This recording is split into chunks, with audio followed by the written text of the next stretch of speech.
د زوی د مکتب ته لیږې که نه لیږې؟ و مکتب ته خو لېږمه ځکه مکتب خو هم ضروري ده خامخا یې لېږمه. چې اخته دې ونه مکتب ته که کار پې کوه نن سبا د کار پیسه ضروري ده. ته مکتبو ته اوس هم لیږې ته ځې مکتب ته؟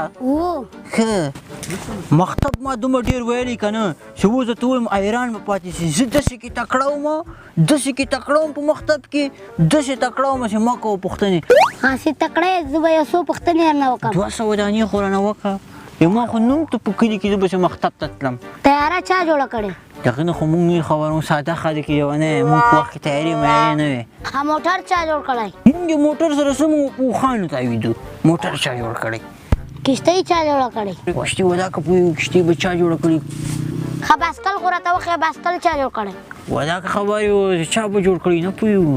زه یې مه پزه به پرېږده. نه پرېږده چې پوښتنې وکړي سیاکه دې ډېر شي وسړی سیاکه دې ډېر شي. باندې پوښتنې کوي که نه سیاکه دې ډېر شي. دغسې کیسې دي پوه شې.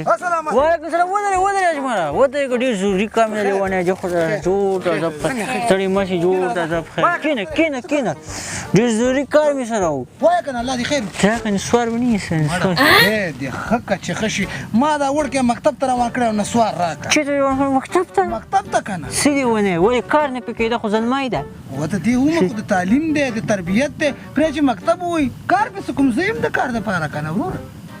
خدای دا خو دې ښه خبره وکړه وکنه باید په خپلو ماشومانو باندې خلک تعلیم وکړي مکتب کې داخل کړي که نه خو دا خبره دې ښه ده. حتی موبلاین کې خو هغه سندره راته واچوه هغه سندره به سړی لولو مې ته کړل په غسان کې غلی دې کړم غر خو بیا ولی دې کړم وخت وږه جانانه د موبلاین کې هغه سندره واچوه. یو وروره زه ته وړکې بوزم مکتب ته چې بیا داخلۍ نه دا واخله موبلاین دي او دا واله زه چې زه وړکې چې د دې اعصابو دغې لیونې شوې راځه. شفیع الله د اجمل خبرې دې واورېدلې څومره ښې خبرې درته وکړې خپل زوی مکتب ته روان کړی و.